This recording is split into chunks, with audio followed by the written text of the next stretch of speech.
A very good evening. Time for the press preview. It's our first look at tomorrow's front pages, and we're going to have a look at the headlines tonight with the Guardian's political editor, Pippa Crerar, and the Telegraph's associate editor for politics, Christopher Hope. They're going to be with us from now until just before midnight. Very good evening to both of you. Let's have a look then at some of those front pages, certainly the ones that we've got in. According to the Eye, following President Zelensky's visit to Chequers today, the UK is expected to back Ukraine's application to join NATO.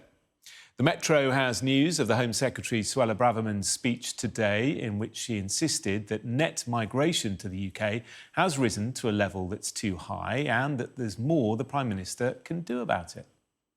Let's bring in the Express for you, noting the Home Secretary's suggestion that white people shouldn't feel guilt over Britain's past links to slavery.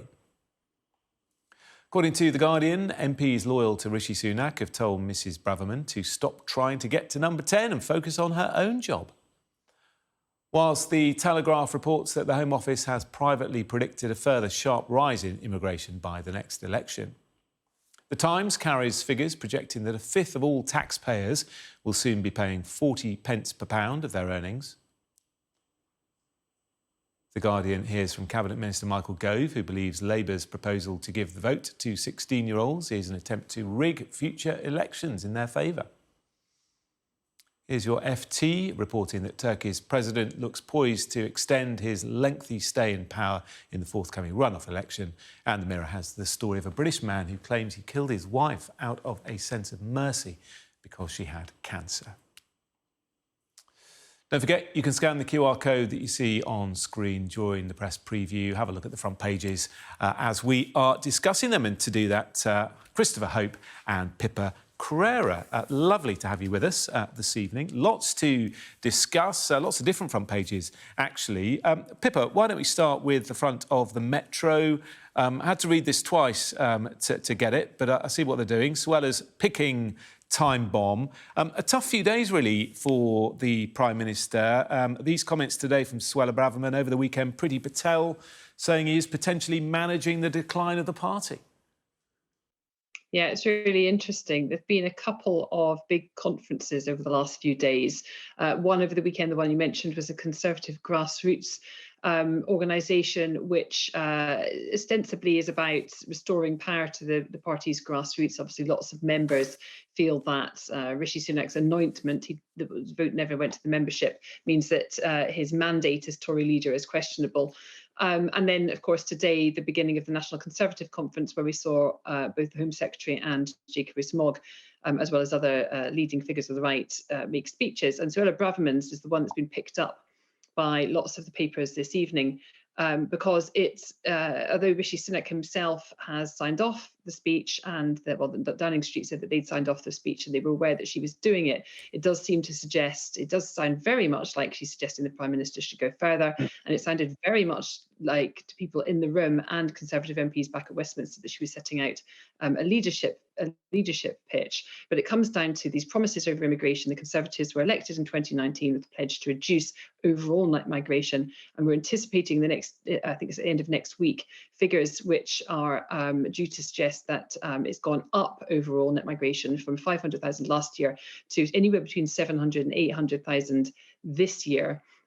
Which is obviously the absolute opposite of what they promised to do, and raises all sorts of questions about what internal rows are going on about, for example, student numbers, about skilled migrants and thresholds for which you classify them, the shortages that definitely exist in sectors across the UK.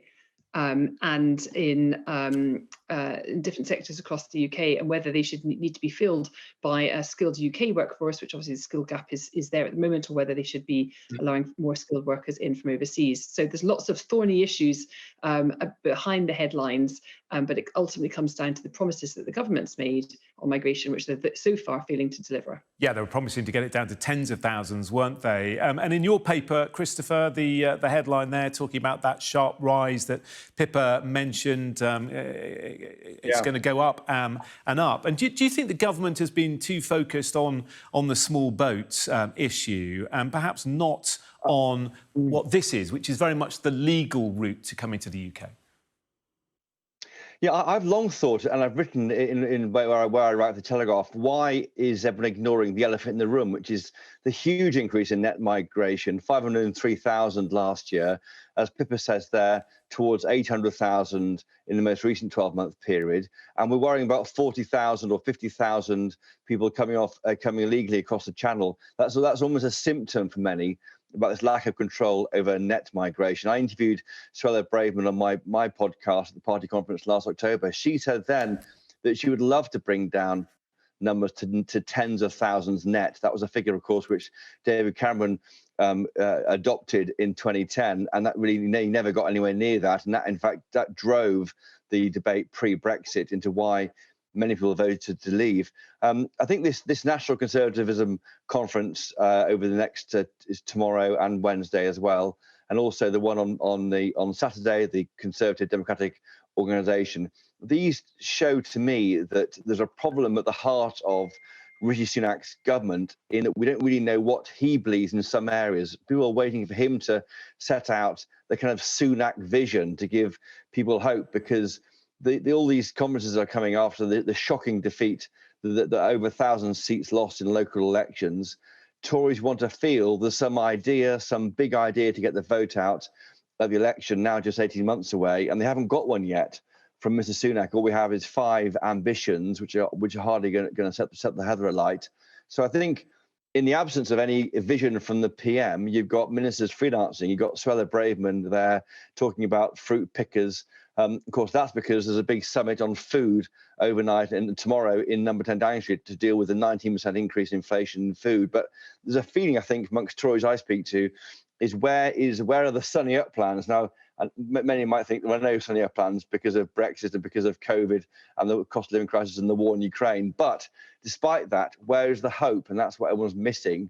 And hence you have MPs, ministers trying to fill that gap with their thoughts. Yeah, I suppose the hope perhaps is sort of inflation coming down by the end of the year, but that's still some way off, isn't it? And let's have a look at the front of your paper, Pippa, in fact, your story.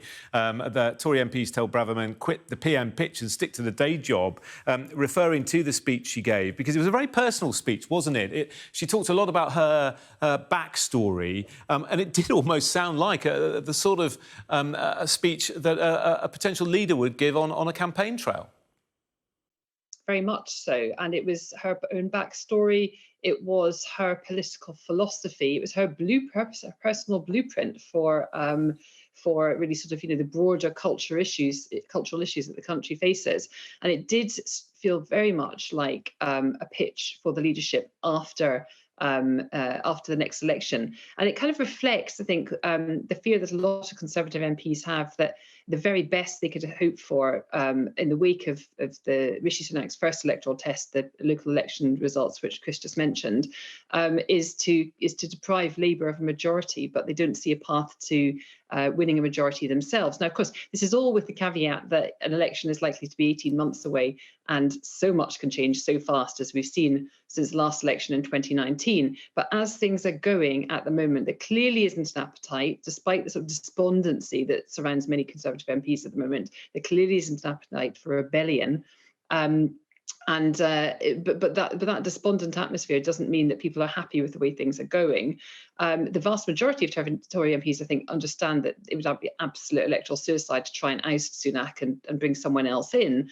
But that doesn't stop a few on the right who clearly aren't happy with the direction of travel. As Chris said, even beyond the right, there's a large number of Conservative MPs feel that Rishi Sunak is lacking that vision, that excitement, that energy that's needed to take them into electoral victory. And he tried tonight it's technically a party to celebrate the King's coronation in the Downing Street Garden, but they invited 250 or so Conservative MPs to Downing Street, in my mind, to shore up that support, to calm some of the nerves, to maybe try and prevent any sort of potential embers of a mutiny, which might end up flaring up into a full fire of rebellion. There's plenty for the Tory MPs to get stuck into with election results. There was the EU withdrawal legislation last week, which many of them are the EU legislation, the bills, which the many Tory MPs were very unhappy about. And it feels really like the party's kind of like drifting a little bit. And Suella Braverman here, as we say in The Guardian, has clearly spotted an opportunity just to sort of, remind everybody that she's there and she could be the flag bearer of the right, but in doing so has angered quite a lot of her fellow MPs, one of whom told us earlier that Rishi needs to make it clear to her that she's either a team player or a backbencher. Oh, interesting. OK, I want to move on to Ukraine quickly before the break. Chris, front of the FT, yep. Also front of the Eye as well. In fact, lots of papers showing pictures of Zelensky and Sunak together walking away from that helicopter, or indeed hugging at one point. We're giving them new attack drones, air defence missiles as well, but they're still pleading for jets. Yeah, and no jets forthcoming, but it is hardware, it's missiles and the rest. That story on the Eye you mentioned is fascinating. That is the first indication there that the UK is going to publicly come out and maybe support Ukraine during joining NATO. That is not where we are at the moment in politics. If that becomes confirmed tomorrow or this week, then that shows Sunak to me being bolder, maybe following a bit like what Boris Johnson might have done if he'd been still Prime Minister, because he, of course, led the West in building the coalition against Russia after the invasion of Ukraine. I wonder whether that's where it's going, because it looks the readout didn't quite go as far as the Eye is saying there, but they are saying tonight that the UK might support Ukraine joining NATO, and that is a big moment, I think, in this war.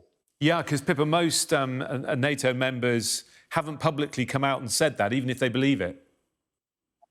Yeah, I mean, I think the important caveat here is that it will be membership of Ukraine for NATO when the war with Russia has ended. But regardless, it'd be like a red flag to a bull, even suggesting it. Red flag to a bull to Vladimir Putin, even suggesting it now, and potentially will sort of add to the paranoia that already exists in Moscow about both the West's and specifically NATO's intentions when it comes to Ukraine.